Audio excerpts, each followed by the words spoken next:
ಕಡೆಗೆ ಹೋಗೋಣ. ಪಶ್ಚಿಮ ಬಂಗಾಳದಲ್ಲಿ ಇವತ್ತು ಮೊದಲ ಹಂತದ ಮತದಾನ ಆಯಿತು. 16 ಜಿಲ್ಲೆಗಳು 152 ಕ್ಷೇತ್ರಗಳಲ್ಲಿ ದಾಖಲೆಯ ಮತದಾನ ಆಗಿದೆ. ಅಷ್ಟೇ ಜೋರಾಗಿ ಈ ರಾಜ್ಯದಲ್ಲಿ ಹಿಂಸಾಚಾರ ಕೂಡ ನಡೆದಿದೆ. ಪಶ್ಚಿಮ ಬಂಗಾಳದ ಮುರ್ಷಿದಾಬಾದ್ ಜಿಲ್ಲೆಯ ನೌಡಾ ಗ್ರಾಮದ 152ನೇ ಮತಗಟ್ಟೆಯ ಬಳಿ ದುಷ್ಕರ್ಮಿಗಳು ಕಚ್ಚಾ ಬಾಂಬ್ ಸ್ಫೋಟಿಸಿದ್ದಾರೆ. ಘಟನೆಯಲ್ಲಿ 9 ಜನರಿಗೆ ಗಾಯಗಳಾಗಿವೆ. ಟಿಎಂಸಿ ಅಭ್ಯರ್ಥಿ ಸಾಹಿನಾ ಮುಮ್ತಾಜ್ ಮತಕೇಂದ್ರಕ್ಕೆ ಬಂದಾಗಲೇ ಈ ಸ್ಫೋಟ ಸಂಭವಿಸಿದೆ. ಸದ್ಯಕ್ಕೆ ಗಾಯಾಳುಗಳು ಆಸ್ಪತ್ರೆಯಲ್ಲಿ ಚಿಕಿತ್ಸೆಯನ್ನು ಪಡಿತಾ ಇದ್ದಾರೆ. ಇನ್ನು ಮುರ್ಷಿದಾಬಾದ್ನಲ್ಲಿ ನಾಡಬಾಂಬ್ ಸ್ಫೋಟಕ್ಕೆ ಕಾರಣ ಟಿಎಂಸಿ ಮತ್ತು ಎಯುಜಿಪಿ ಪಕ್ಷಗಳ ಅಭ್ಯರ್ಥಿಗಳ ನಡುವಿನ ಹಗೆತನ. ಟಿಎಂಸಿ ಅಭ್ಯರ್ಥಿ ಸಾಹಿನಾ ಮುಮ್ತಾಜ್ ಮತ್ತು ಆಮ್ ಜನತಾ ಉನ್ನಯನ್ ಪಕ್ಷದ ನಾಯಕ ಹುಮಾಯೂನ್ ಕಬೀರ್ ನಡುವಿನ ರಾಜಕೀಯ ಸಮರವೇ ಈ ಸ್ಫೋಟಕ್ಕೆ ಕಾರಣ ಅನ್ನುವಂಥದ್ದು ಪ್ರಾಥಮಿಕ ತನಿಖೆಯಲ್ಲಿ ಗೊತ್ತಾಗಿದೆ. ಕಚ್ಚಾ ಬಾಂಬ್ ಸ್ಫೋಟದ ಬೆನ್ನಲ್ಲೇ 2 ಪಕ್ಷಗಳ ಕಾರ್ಯಕರ್ತರು ಕೈ ಮಿಲಾಯಿಸಿದ್ರು, ಪರಸ್ಪರ ಕಲ್ಲು ತೂರಾಟ ನಡೆಸಿದ್ರು, 5ಕ್ಕೂ ಹೆಚ್ಚು ಕಾರುಗಳನ್ನು ಧ್ವಂಸ ಮಾಡಿದ್ರು, 20ಕ್ಕೂ ಹೆಚ್ಚು ಜನರಿಗೆ ಗಾಯಗಳಾಗಿವೆ. ತಕ್ಷಣ ಅಲರ್ಟ್ ಆದಂತಹ ಭದ್ರತಾ ಪಡೆಗಳು ಲಾಠಿ ಚಾರ್ಜ್ ಮಾಡಿ 20ಕ್ಕೂ ಹೆಚ್ಚು ಗಲಭೆಕೋರರನ್ನು ವಶಕ್ಕೆ ಪಡೆದರು.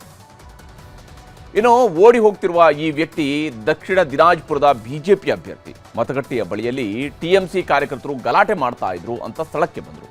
ಆದರೆ ಬಿಜೆಪಿ ಅಭ್ಯರ್ಥಿ ಮೇಲೆ ಹಲ್ಲೆಗೆ ಪ್ರಯತ್ನಿಸಿದರು. ಎದ್ನೋ ಬಿದ್ನೋ ಅಂತ ಭದ್ರತಾ ಸಿಬ್ಬಂದಿ ಜೊತೆಗೆ ಬಿಜೆಪಿ ಅಭ್ಯರ್ಥಿ ಓಡಿ ಹೋದರು. ಜೊತೆಯಲ್ಲಿ ಭದ್ರತಾ ಸಿಬ್ಬಂದಿ ಇದ್ರೂ ಕೂಡ ಅವ್ರನ್ನ ಅಟ್ಟಾಡಿಸ್ಕೊಂಡು ಹೋಗಿ ಹಲ್ಲೆ ಮಾಡಿದ್ದಾರೆ.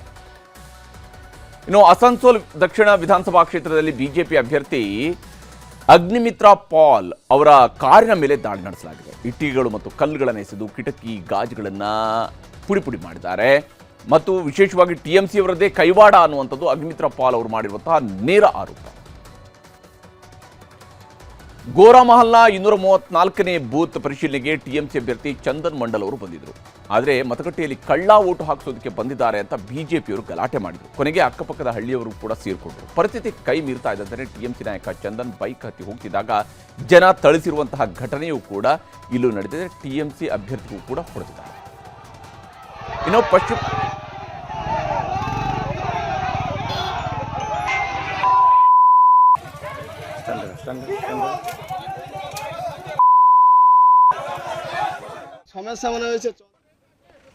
ಪಶ್ಚಿಮ ಬಂಗಾಳದಲ್ಲಿ ಚುನಾವಣಾಧಿಕಾರಿಗಳಿಗೂ ಕೂಡ ಜನ ಬಿಸಿ ಮುಟ್ಟಿಸಿದ್ರು. ಇದಕ್ಕೆ ಕಾರಣ ಇವಿಎಂಗಳು ಕೈಕೊಟ್ಟಿತ್ತು. ಬಲಿಚಾರ ಪ್ರೌಢಶಾಲೆಯ ಮತಗಟ್ಟೆಯಲ್ಲಿ 2 ಗಂಟೆಗಳ ಕಾಲ ಕ್ಯೂನಲ್ಲಿ ನಿಂತರೂ ಇವಿಎಂ ಸಮಸ್ಯೆ ಸರಿ ಹೋಗಿರಲಿಲ್ಲ. ಇದರಿಂದ ಸಿಟ್ಟಿಗೆದ್ದ ಜನ ಚುನಾವಣಾಧಿಕಾರಿಯನ್ನೇ ಥಳಿಸೋದಕ್ಕೆ ಮುಂದಾದರು. ಅಷ್ಟರಲ್ಲೇ ಪೊಲೀಸರು ಬಂದು ಪರಿಸ್ಥಿತಿಯನ್ನು ಹತೋಟಿಗೆ ತಗೊಂಡ್ರು. ಇವಿಷ್ಟು ಪಶ್ಚಿಮ ಬಂಗಾಳದಲ್ಲಿ ಮತದಾನದ ವೇಳೆ ನಡೆದಂತಹ ಘರ್ಷಣೆಗಳಾದರೆ, ಇನ್ನು ತಮಿಳುನಾಡಿನಲ್ಲೂ ಕೂಡ ಕೆಲವು ಕಡೆ ಗಲಾಟೆಗಳು ಪ್ರತಿಭಟನೆಗಳು ನಡೆದಿದ್ದಾವೆ. ಆದರೆ ಪುಂಪುಹಾರ್ನಲ್ಲಿ ಪೊಲೀಸರಿಗೆ ಚಾಕು ಇರಿದ ಘಟನೆ ಕೂಡ ನಡೆದಿದೆ. ಇಲ್ಲಿ ನೀಲಿ ಶರ್ಟ್ ಹಾಕಿರುವಂತಹ ವ್ಯಕ್ತಿ ಚಾಕು ಇರಿದಂತಹ ಆರೋಪಿ. ಪುಂಪುಹಾರ್ ವಿಧಾನಸಭಾ ಕ್ಷೇತ್ರದ ಜಮಾಲಿಯಾ ಶಾಲೆಯ ಮತಗಟ್ಟೆಯಲ್ಲಿ ಮತ ಹಾಕೋಕೆ ಬಂದಿದ್ದ. ರೌಡಿ ಶೀಟರ್ ಆಗಿದ್ದ ಈ ಪ್ರಭಾಕರನ್ ಮತಗಟ್ಟೆ ಹತ್ರನೂ ಜನರಿಗೆ ಆವಾಜ್ ಹಾಕಿದ್ದಂತೆ. ಇದನ್ನು ಪ್ರಶ್ನಿಸೋದಕ್ಕೆ ಬಂದಂತಹ ಹೆಡ್ ಕಾನ್ಸ್ಟೇಬಲ್ ವಿಘ್ನೇಶ್ ಅನ್ನೋರ ಮೇಲೂ ಕೂಡ ಜಗಳ ಮಾಡಿದ್ದಾನೆ. ಆಮೇಲೆ ಚಾಕು ತೆಗೆದು ಪೊಲೀಸ್ ಮುಖ್ಯಪೇದೆಯ ಕುತ್ತಿಗೆ ಮತ್ತು ಕೈಗಳಿಗೆ ಇರಿದಿದ್ದಾನೆ. ತಕ್ಷಣ ಸ್ಥಳಕ್ಕೆ ಬಂದಂತಹ ಪೊಲೀಸ್ ಟೀಮ್ ಕಾನ್ಸ್ಟೇಬಲ್ ಅವರನ್ನ ಆಸ್ಪತ್ರೆಗೆ ಸೇರಿಸಿದ್ರು. ಆರೋಪಿ ಪ್ರಭಾಕರನನ್ನು ಬಂಧಿಸಿದ್ದಾರೆ. ಆತಂಕದ ವಿಷಯ ಏನಂದರೆ, ಈ ಆರೋಪಿ ಚಾಕಿನ ಮೇಲೆ 3 ಬ್ಲೇಡ್ಗಳನ್ನು ಕೂಡ ಅಂಟಿಸ್ಕೊಂಡು ಬಂದಿದ್ದ. ಆ ಚಾಕನ್ನು ಸೀಸ್ ಮಾಡಲಾಗಿದೆ. ಕೆಲವು ಕಡೆ ಸಣ್ಣ ಪುಟ್ಟ ಅಹಿತಕರ ಘಟನೆಗಳನ್ನು ಬಿಟ್ಟರೆ ತಮಿಳುನಾಡಿನ ಎಲ್ಲ 234 ವಿಧಾನಸಭಾ ಕ್ಷೇತ್ರಗಳಲ್ಲಿ ಮತದಾನ ಯಶಸ್ವಿಯಾಗಿ ನಡೆದಿದೆ. ಚೆನ್ನೈನಲ್ಲಿ ಖ್ಯಾತ ನಟರಾದ ರಜನಿಕಾಂತ್ ಕುಟುಂಬ ಸಮೇತರಾಗಿ ಬಂದು ಮತದಾನ ಮಾಡಿದರು. ಇನ್ನು ನಟ ರಾಜ್ಯಸಭಾ ಸದಸ್ಯ ಕಮಲ್ ಹಾಸನ್ ಪುತ್ರಿ ಜೊತೆಗೆ ಬಂದು ಹಕ್ಕು ಚಲಾವಣೆಯನ್ನು ಮಾಡಿದರು. ನಟ ಧನುಷ್ ಕೂಡ ಮತದಾನ ಮಾಡಿದ್ದಾರೆ. ಹಾಗೆಯೇ ಖ್ಯಾತ ಸಂಗೀತ ನಿರ್ದೇಶಕ ಇಳೆರಾಜ, ನಟ ಸೂರ್ಯ, ಜ್ಯೋತಿಕಾ, ಹೀಗೆ ಸಾಕಷ್ಟು ಮಂದಿ ಸೆಲೆಬ್ರಿಟಿಗಳು ಇವತ್ತು ವೋಟ್ ಮಾಡಿದ್ದಾರೆ. ಬಾಹುಬಲಿ ಕಟ್ಟಪ್ಪ, ನಟ ಸತ್ಯರಾಜ್ ಅವರು ಕೂಡ ಹಕ್ಕು ಚಲಾಯಿಸಿದರು. ಚೆನ್ನೈನಲ್ಲಿ ಬಹುಭಾಷಾ ನಟಿ ತ್ರಿಷಾ, ಡಿಎಂಕೆ ನಾಯಕಿ ಕನ್ನಿಮೋಳಿ, ಮಾಜಿ ಸಿಎಂ ಜಯಲಲಿತಾ ಅವರ ಆಪ್ತಗಳತಿ ಶಶಿಕಲಾ ಕೂಡ ವೋಟಿಂಗ್ ಮಾಡಿದ್ದಾರೆ. ಇನ್ನು ತಮಿಳುನಾಡಿನಲ್ಲಿ ಈ ಸಲ ಡಿಎಂಕೆ ಪಕ್ಷದ ನಾಯಕ ಹಾಲಿ ಸಿಎಂ ಎಂಕೆ ಸ್ಟಾಲಿನ್ ಮತ್ತೆ ಅಧಿಕಾರಕ್ಕೆ ಬರುವಂತಹ ವಿಶ್ವಾಸವನ್ನು ವ್ಯಕ್ತಪಡಿಸಿದ್ದಾರೆ.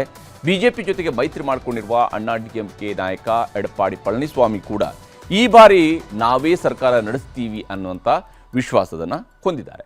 ಹಾಗೆ ಟಿವಿಕೆ ಪಕ್ಷದ ನಾಯಕ ಹಾಗೂ ನಟ ವಿಜಯ್ ದಳಪತಿ ಕೂಡ ಅಧಿಕಾರಕ್ಕೆ ಬರುವಂತಹ ಆಶಾಭಾವನೆಯಲ್ಲಿದ್ದು ಎಲ್ಲರೂ ತಮ್ಮ ಮತ ಚಲಾವಣೆಯನ್ನು ಮಾಡಿದ್ದಾರೆ.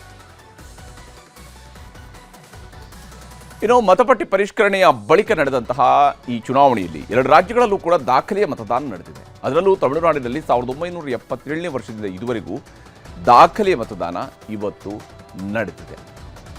ಪಶ್ಚಿಮ ಬಂಗಾಳದಲ್ಲಿ ಹಾಗೂ ತಮಿಳುನಾಡಿನಲ್ಲಿ ನಡೆದಿರುವಂತಹ ಮತದಾನದ ವಿವರ ಇದು. ಸಂಜೆ 7 ಗಂಟೆಯ ಹೊತ್ತಿಗೆ ಸಿಕ್ಕಿರುವಂತಹ ವಿವರದ ಪ್ರಕಾರ ತಮಿಳುನಾಡಿನಲ್ಲಿ 84.73 ಹಾಗೂ 91.83% ಮತದಾನ ಪಶ್ಚಿಮ ಬಂಗಾಳದಲ್ಲಿ ನಡೆದಿದೆ.